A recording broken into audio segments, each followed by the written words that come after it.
Assalamualaikum warahmatullahi wabarakatuh, sahabat dan rekan tani sekalian. Akhir-akhir ini kita dihadapi pada cuaca yang begitu ekstrim, di mana hujan turun secara terus-menerus dengan intensitas yang sangat tinggi, sehingga terjadi luapan-luapan air yang menyebabkan kondisi tanaman-tanaman kita kebanjiran. Dan tak lepas dari itu juga di Medan sendiri juga dengan intensitas hujan yang berlangsung setiap hari, yang bahkan membuat banjir di mana-mana.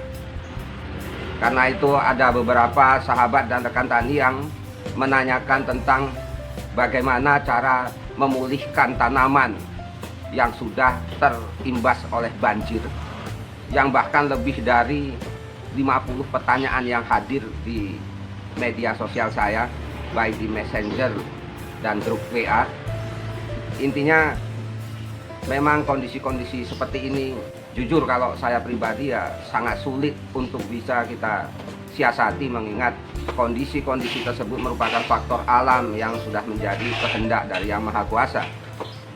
Namun kalau dari sisi pertanyaan sahabat dan rekan tani yang menanyakan bagaimana untuk memulihkan tanaman yang terimbas oleh banjir atau terendam banjir, saya merasa ada sedikit harapan dari pertanyaan tersebut, sehingga saya akan menanggapi dengan jawaban-jawaban yang nantinya bisa dijadikan solusi teman-teman dalam hal untuk memulihkan tanaman dari efek kebanjiran, sehingga diharapkan tanaman budidaya kita masih bisa pulih dan memberikan kontribusi secara ekonomi bagi kita dan keluarga. Namun perlu diingat dan dipahami bahwa efek imbasan banjir bisa berlaku ekstrim pada tanaman, yang bisa menimbulkan tanaman budidaya kita mati atau tidak bisa tumbuh kembali, terutama apabila kondisi terendamnya tanaman kita itu berlangsung lebih dari 2 hari 2 malam. Mengingat kapasitas tanaman dalam mempertahankan diri dari efek kelebihan air atau kebanjiran itu, khususnya untuk tanaman hortikultura, di ambang batas 2 hari 2 malam. Mengingat apabila kondisi rendaman air itu di atas 2 hari 2 malam, maka segala proses fundamental fisiologi tanaman tidak akan berlangsung dengan baik, seperti fotosintesa, respirasi atau pernapasan, serapan hara dan sebagainya. Namun demikian, untuk tanaman-tanaman yang memang ditanam pada kondisi kebutuhan air yang cukup seperti padi, genjer, kangkung, itu bisa bertahan lebih lama daripada itu. Namun yang menyebabkan kondisi tanaman seperti padi maupun tanaman-tanaman yang tumbuh dengan kondisi air yang cukup menjadi mati atau menjadi tidak normal akibat efek kebanjiran, biasanya lebih disebabkan karena faktor-faktor lain di luar daripada genangan air itu sendiri. Mengingat kondisi air banjir ini kan membawa apapun zat-zat material dari manapun, dan apabila itu membawa material dari kandang sapi, kandang ayam dan sebagainya, itu dipastikan akan membuat kematian pada tanaman atau membuat tanaman tidak tumbuh dengan normal pasca kebanjiran. Atau bisa juga dari limbah-limbah pabrik atau limbah-limbah industri, yang juga bisa menimbulkan kematian atau ketidaknormalan tumbuh tanaman pasca kebanjiran.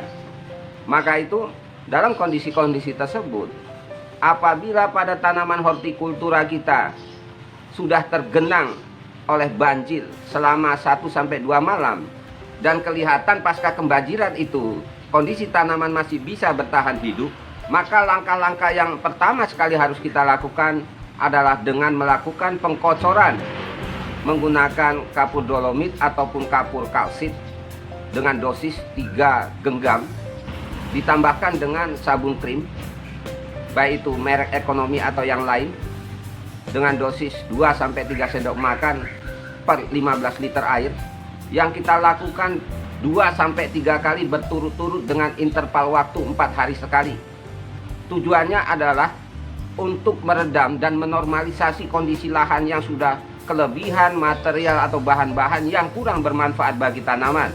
Kemudian imbas dari tergenangnya tanaman atau efek banjir tadi ke lahan maupun petanaman kita dipastikan akan merubah sifat-sifat fisik maupun kimia tanah dengan penambahan partikel-partikel debu ataupun topsoil tanah dari hasil erosi atau pengikisan lapisan teratas dari tanah.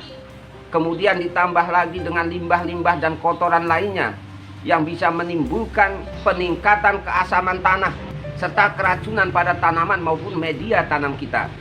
Maka dengan perlakuan yang saya sebutkan tadi, menggunakan dolomit dan sabun krim, insya Allah bisa sedikit mengurangi efek-efek buruk dari imbas banjir tersebut di lahan maupun di tanaman budidaya kita. Kemudian pasca kita melakukan pengocoran atau penyemprotan dolomit dan sabun krim tadi, rentang 1 hari setelahnya, segerakanlah aplikasi FNS dosis 100-150 cc yang ditambahkan dengan saka andalan dosis 50-75 cc. Baru kita tambahkan lagi Protextar dengan dosis 20 cc per tangki, yang kita lakukan 2 kali berturut-turut pasca kita melakukan aplikasi dolomit dan sabun krim tadi. Insya Allah dengan 3 kali aplikasi, kondisi lahan dan tanaman bisa pulih kembali. Tapi dengan catatan, memang tanaman kita benar-benar masih menunjukkan daya bertahan hidupnya pasca kebanjiran.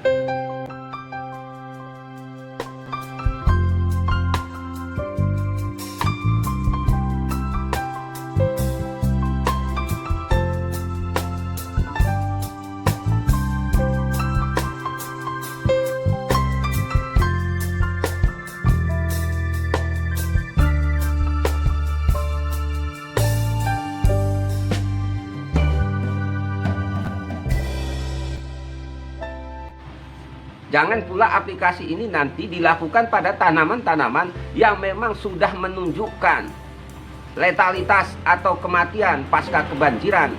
Hal ini pasti tidak akan berpengaruh pada pemulihan tanaman tersebut, mengingat tanaman sudah tidak punya kesempatan dan gairah untuk hidup serta pulih kembali.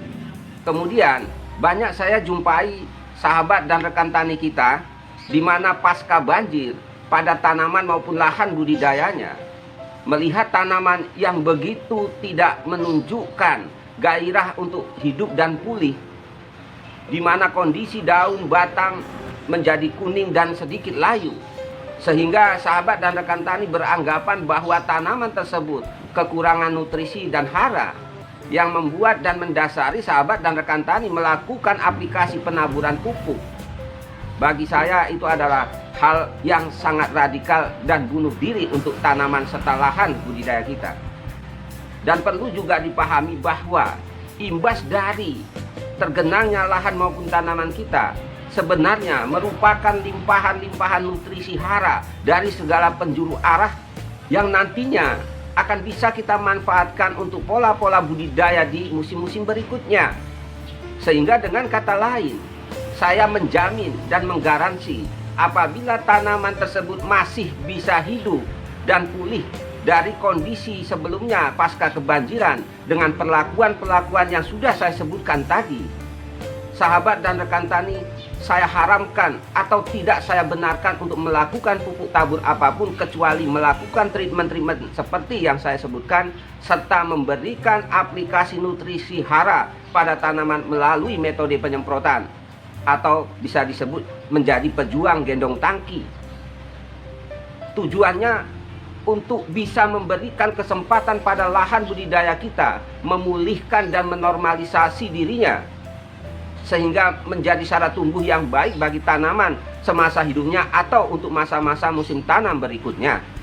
Apabila sahabat dan rekan tani pasca kebanjiran melakukan pemupukan tabur, terutama pupuk-pupuk yang mengandung nitrogen, sudah dipastikan akan membuat tanaman justru semakin sekarat dan tidak akan pulih kembali, yang bisa ditandai dari kondisi tanaman yang semakin kurang berkembang, lambat pertumbuhan, bahkan sedikit terbakar atau memerah setelah kita melakukan aplikasi pemupukan tabur. Kemudian untuk memenuhi kebutuhan nutrisi hara tanaman, kita bisa melakukan pola rolling pemberian nutrisi tanaman. Terutama kalau dari produk SAS, kita masih bisa menggunakan Salmar, kemudian Saka, dan ditambahkan dengan Prima SAS.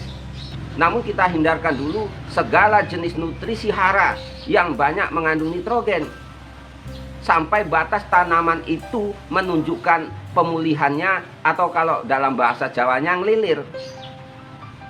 Setelah ngelilir atau menunjukkan gairah hidup, maka silakan monggo secara bertahap dan pelan-pelan dengan dosis yang kecil kita gunakan aplikasi pupuk hara ataupun nutrisi semprot pada tanaman budidaya kita agar bisa memberikan sedikit gairah untuk tumbuh dan berkembang.